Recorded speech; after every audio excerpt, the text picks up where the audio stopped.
I'm Mike Smith. People call me the Milkman. I fought out of Combat Club, and I'm a heavyweight. My name is Ricky Ziggy Ziggafoos. Fight at 125 flyweight for the Combat Club. I'm John, the Project 427 Williams. I am the Big Sexy, and I fight out of Combat Club in Jacksonville, North Carolina. I'm Brad Babyface Williams. I am your fight, and I fight out of Combat Club, Jacksonville, North Carolina. I'm Chris, the Angry Midget Connor. I fight out of Combat Club here in Jacksonville, North Carolina. I fight at 135. I'll be making my pro debut in March at 125. My goal as a fighter really is just, in my opinion, when you fight, you don't really fight anybody else but yourself. So my goal is just to improve my skills. And, if I go pro, I go pro. If I don't, I don't. But I just like to fight. I'm a peaceful guy, but, there's really nothing much better than punching someone in the face. So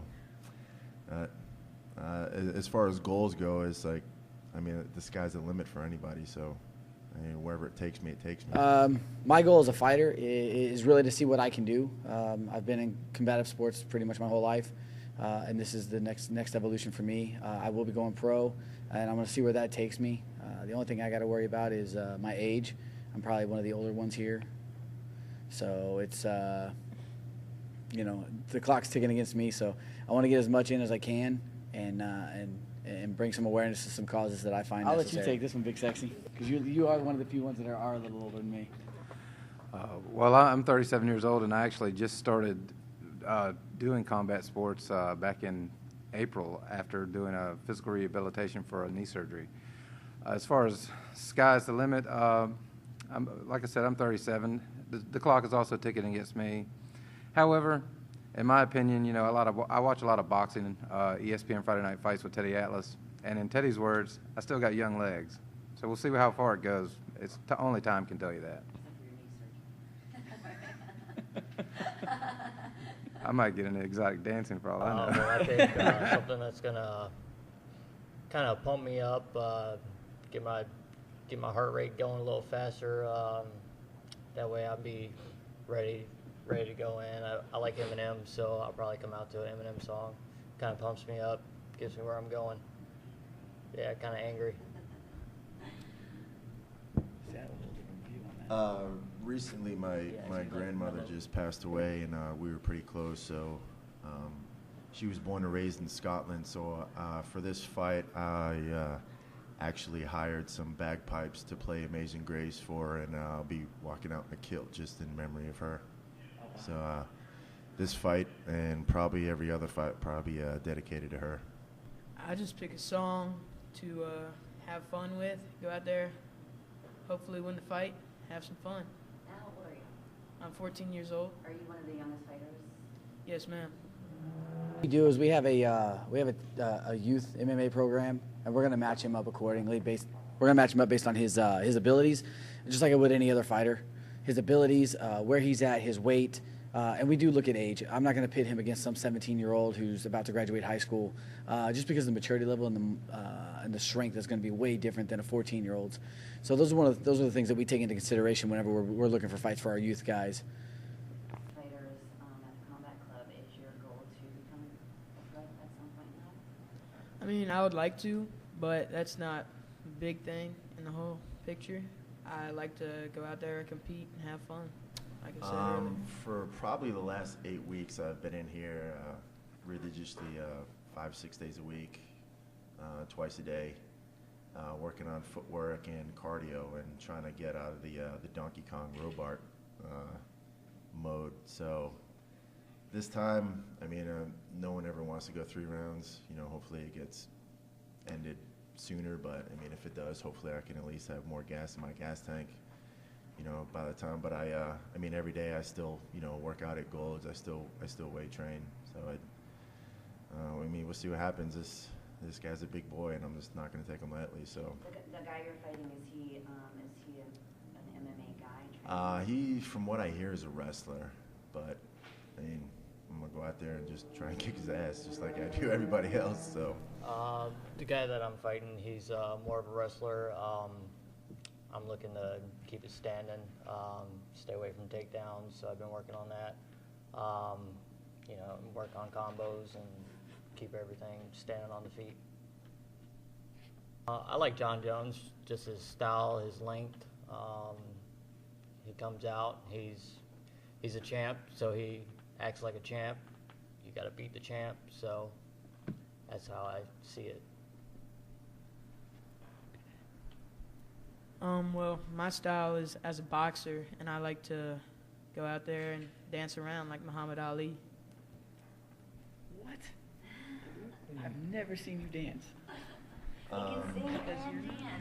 He can act. Mine's BJ Penn, the prodigy, just because he brings so many different elements to MMA. I've always been a BJ Penn fan. I know my Brazilian Jiu-Jitsu will never be at his level, but it's definitely something I strive for. I'm a huge fan of Matt Hughes, Johnny Hendricks, the wrestlers that have really shown that wrestling is an integral part of the sport. So, that's where I stand with it. To answer that question, on the boxing side of things, my favorite fighter is probably Evander Holyfield because he displays tremendous heart, and he's undersized quite often for the weight class he used to fight in as a heavyweight. As far as MMA is concerned, my favorite fighter in that displays a lot of the same characteristics and has a lot of heart, and win or lose, he's going to bring it. It's Clay Guida is probably my favorite MMA fighter. I'm actually going to go with a local fighter. It's easy to pick a guy on TV, but you might not know anything about that guy. You might have a favorite fighter on TV, and he might turn out to be a total douchebag. As far as I'm concerned, my favorite fighter is probably William Baptiste. I've actually fought him before. He beat me. He's a class act. We hung out before the fight, and when the fight came down to it, it was strictly business. He beat me. He was a better man, and after we were done, he actually apologized. So as far as I'm concerned, that's a man to me. So that guy's got all my respect in the world. So I'm gonna go with who you are and how big you are, or how bad you think you are. If you don't get nervous or a little jittery or scared right before a fight, then you're a gutless liar.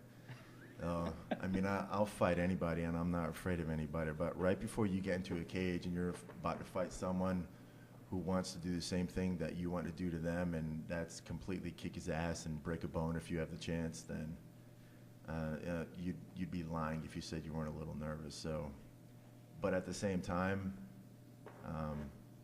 you're not going to get that feeling walking onto like a football field or a basketball court or anything like that. So if you lose, you have no one to point the finger to but yourself.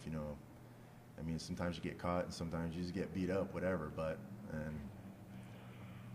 as far as fighting goes, I'm not going to say there's more men than there are, guys or whatever, the ego trip, but it takes a special kind of person to actually walk into a cage and shut the door with another guy and just fight until you just can't fight anymore, or the ref stops it, or for whatever reason. So the feeling that you get is pretty indescribable to me. Yeah, there's really nothing like it, I wouldn't. That's why I do it, just because I love to fight and I love the feeling. I don't have any hard feelings against anybody else. After this fight, if I knock him out, I'll help him up. It's not an anger-related sport. It's just a sport to me. So win or lose, I'll hang out with the dude afterwards. I don't care. But up until the fight, I'm gonna try my best to just make him the enemy, and come fight time, it's game on. I don't know. The scariest part is that walk to the cage. You've built yourself up. You've trained, and you start reflecting on those things, and then you're like, "Wow, am I really ready?" And that's where that self-doubt comes in, and then no, it really doesn't, because then you start talking to yourself. You're like, "Dude, you're ready. If you weren't ready, you wouldn't be here." Yeah, fighting is like 80% mental and like 20% physical. But as you're walking out, that you hear your song play, and you start to refocus, and that's where I think songs, the walkout music can be the bigger impact than people think. It can be pretty intense, or it can be, it's on you. It's what you need to break that mental thought of, can I do this? And then, and I've been in the cage, a few times. So, once I hear that cage door lock, and my opponent's standing across from me, it just changes. Everything is like, dude, I'm gonna wreck you. I hear everything. Not better than I hear my opponent's coaches. I hear my coaches, but I don't hear the crowd. There's certain distinct voices I hear. One of them is my wife. She's always in my corner, and I always can hear her voice. It's never over anybody else. I hear it. If I'm on the right side of the cage, I'll hear my opponent's coaches, and which is a nice clue to know what he's trying to do. But and I'm sure he does the same thing with me. So if you let the crowd get to you, it'll eat you up. So I'll let somebody else step in on this question.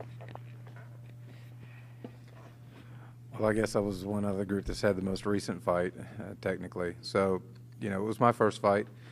And, the things you think about, basically, we had worked a lot in the cage, the coaches and I, prior to the fight. So what basically we ended up doing was I decided, as playing sports previously, football, baseball, basketball, you kind of have a game plan. We talked about the game plan. So my focus was not necessarily on the crowd. It was on instigating the game plan and just going from that point on. And, the game plan worked for a little bit, and then it didn't, in the end I ended up losing the fight. But however, you listen to your coaches and you try to execute what they're asking you to do to the best of your ability, and that's really all you can do as a fighter. And I never thought about listening to the other guys before. I was just trying to listen to my own guys since it was my first fight. And you do hear certain distinct sounds, so that's basically what you listen for, is for your own corner initially. It's got to be like when you're training. I wouldn't say there's any kind of training you could do for that. You just kind of get accustomed to hearing certain people's voices, and you can hear those guys in your corner, and you just try to focus in on that as best you can. And with the heightened adrenaline, you also have, a heightened sense of awareness, a heightened sense of, sound and vision and smell and all those things. So everything is heightened. So if you focus, you could probably hear them a little bit better, actually, than you normally would over anything else. Usually I would pick my coach. If it's somebody that I know that's maybe fighting out of combat club, I wouldn't pick a coach. I would pick somebody else because I know my coach is coaching them as well.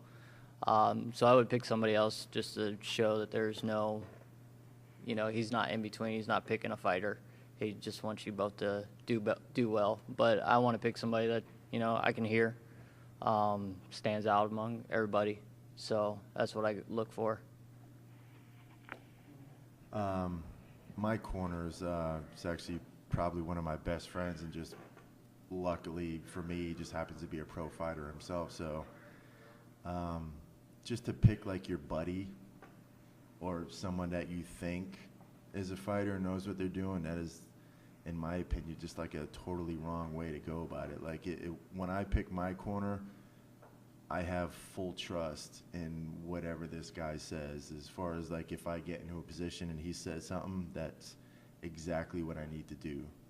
So and it's just like anything, like trust is a huge aspect in picking your corner guy, because this guy might say something and he might not know what the hell he's talking about, and you end up getting submitted because of something he told you. But as far as my corners go, he's been with me since day one. He's gone to all my fights, so it's kind of a no-brainer just to not have him at this fight. I'm going to take a different spin on this question because I corner almost everybody here. And one of the things that, as a corner, I do, and I've turned guys down, hey, man, I really don't feel comfortable cornering you. It's because I don't know them. And it's like Mike said, you got to know the fighter. You got to know what he's capable of and what he's not capable of, what his limitations are. And so that's one of those things that, as a corner, I play into a fact of, if I haven't worked with a guy enough and he's out of combat club, but I know that some of our other instructors have worked with him a lot, I'll ask that instructor to corner him instead. I might be there just because, but I'm not going to be the one really yelling a lot, or I'll tell the other instructor to, hey, have him do this, put his hand here, and because they're used to hearing that voice. If they're not used to hearing my voice, they're not going to hear me.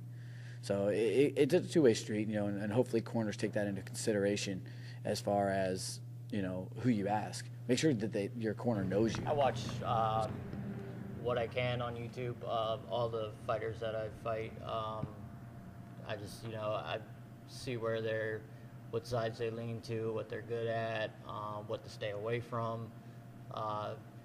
Just like football, you watch tape on the other teams and you figure out what they're good at and what you got to stop. So that's basically all it is just a chess match. One of the things I look for whenever I'm looking at film on a fighter is I look at what he does really well, and not to stay away from it, but I want to make that one of my strengths as well. I try to focus on that. I pay a little bit of attention to what he does poorly, because if he's any kind of fighter, he's going to make those adjustments in his next camp, and those aren't going to be his weaknesses anymore. But his strengths are always going to be his strengths. So if I can learn, with a game plan almost. Absolutely. You know he's good at this and bad at this. So your game plan is to go in and right, and I'm not going to change how I fight either. I'm a wrestler by trade. That's what I've grown up doing. If you watch any film on me, I'm going to take you down and I'm going to hold you down. So that's my strength. So when I look at a guy that I'm fighting, he should know that that's what I'm going to do. So now my question is, how do I still do what I want to do, but stop him from doing what he wants to do? And the one thing I'd tell any of the fighters here, and I tell these guys because I do coach a lot of them, don't change how you fight. Don't change how you want to fight. Make it perfect, or as perfect as it can be, and then make him fight your style. Combat Club teamed up with 2 other promotions, charity fights down in Wilmington, and we also teamed up with Primus up in Havelock. What we're doing is it's called the Coastal Fighting Championships. It's referred to as a Bellator style tournament. It's basically floating. Each bracket, we're running a 6-man bracket in each weight class. It's going to be staggered throughout the next year, and that's going to allow us to really have some dynamic fights. And each leg of the bracket is going to be fought at a different venue, which helps the fighters get more exposure. Because some guys, they only fight in Jacksonville. Well, how much exposure are you getting? And if your goal is to really go somewhere, you need to get yourself out there a little bit. But we kept it really close. Wilmington, Havelock. Yeah, it doesn't seem like it's a big exposure break, but it's huge.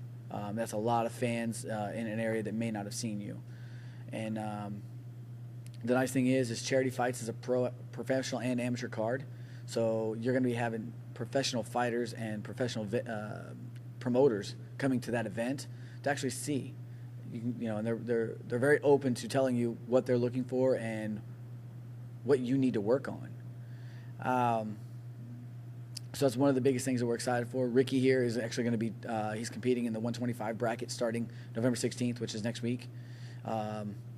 And he's going to be competing against Chris Nicholas. It's going to be a tough fight for Ricky because he gives up a lot of weight. But after that, I do the initial bracketing. And once we see the bracket, after that, it's on. I mean, there's no matchmaking. There's no, well, this guy can't fight this guy. Well, then he shouldn't be in the tournament. And when you win that bracket, you are undisputed. Nobody can come back and say that you didn't earn it because you had to work your way through the bracket. Now it's on you to defend. And that's when the next bracket comes around, because the next bracket will be, okay, for 125s, next bracket will determine who the number 1 contender is going to be to fight the winner of this year's. So we're hoping that, like I said, to gain a lot of exposure from it and really keep things, in a more dynamic environment and keep guys hungry. It gives them something to strive for. Because you can be the king of Jacksonville or the Primus or the charity fights champion, but what are you doing with it? What are you getting out of it?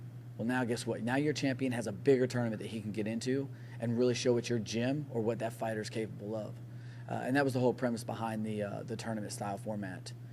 If you want to get involved, come by here to the Combat Club if you're in the Jacksonville area. Great gym. Come in, check it out. I have a lot of guys that come in. They don't realize the amount of work that it takes to actually get somewhere. We're in the gym 6 days a week. And it is. You're absolutely right, Mike. It sucks because you come in and you don't want to come in. There's days when you're sick and you got coach or your trainer's calling you, hey, where are you at? I'm going to take the day off. Wrong answer. Get in the gym. If you really want to put the work in and be good, you got to put the work in. We got here at Combat Club. We got the greatest instructors. We got Kru Paul, 3-time world champion Muay Thai, straight from Thailand. She's amazing. Chico Santiago, Jimmy Gibson, both amazing Brazilian Jiu-Jitsu brown belts. Jose Casada, he's our boxing coach. Dude's got a wealth of knowledge. He's been around the boxing and combat sports for a long time. I run the wrestling program. It's a good program. We all those instructors work together to get you where you want to be, and if that's what you want to do. If you're not local to Jacksonville, that's fine. Hit me up. Get with me. I'll give you a number of a gym that I trust. Go in, check them out. See what fits for you. Maybe MMA is not your thing, but there's other events or other disciplines that you may enjoy more and be able to compete in. And that's what it's all about, is just spreading the wealth and the knowledge.